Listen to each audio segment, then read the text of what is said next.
Hey everybody, Joey here. Welcome back to the Joshua Generation channel. We are starting a brand new series, a brand new 3-part series today called A Life Worth Living. And this series was inspired by a verse in Romans 8 verse 5, and I'm going to read it for you guys real fast. It says, "Those who live according to the flesh have their minds set on what the flesh desires. But those who live in accordance with the Spirit have their minds set on what the Spirit desires." And so I want to ask you guys this question: whose path are you following? Whose path are you wanting to follow? Are you wanting to follow God's path for you, or are you wanting to follow the world's path for you?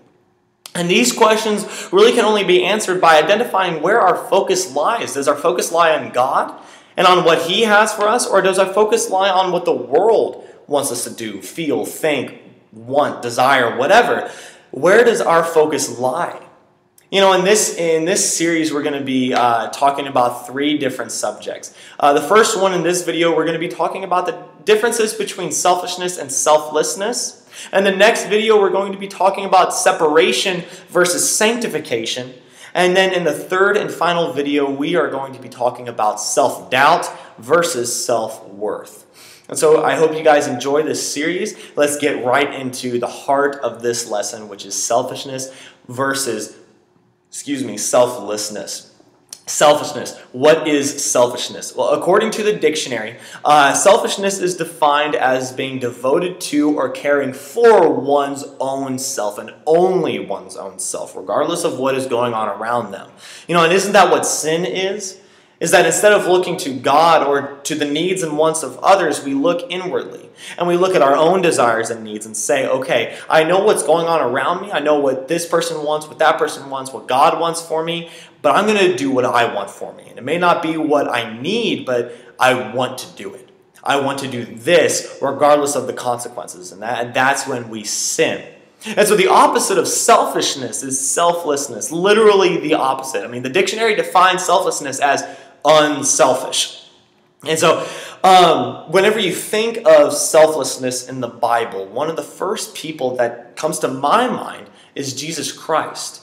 You know, because if you describe Jesus in one word, you wouldn't think selfish, you wouldn't think egotistical, you would think selfless. You know, serving. He would have had a servant heart. You know, and as Christians and as children of God, we should be modeling our own lives after that of Jesus Christ. And so if we are called to model our lives after Jesus Christ, then that means not living in selfishness, but in selflessness. Adopting a servant attitude every single day. And getting outside of ourselves, getting outside of our own wants and needs, and putting our focus in God and on others. You know, that Jesus day in and day out didn't put his focus on himself, but put his focus on his disciples. Put his focus on the people that he was ministering to. Put his focus on the Lord that has sent him to this earth to die for the people living here.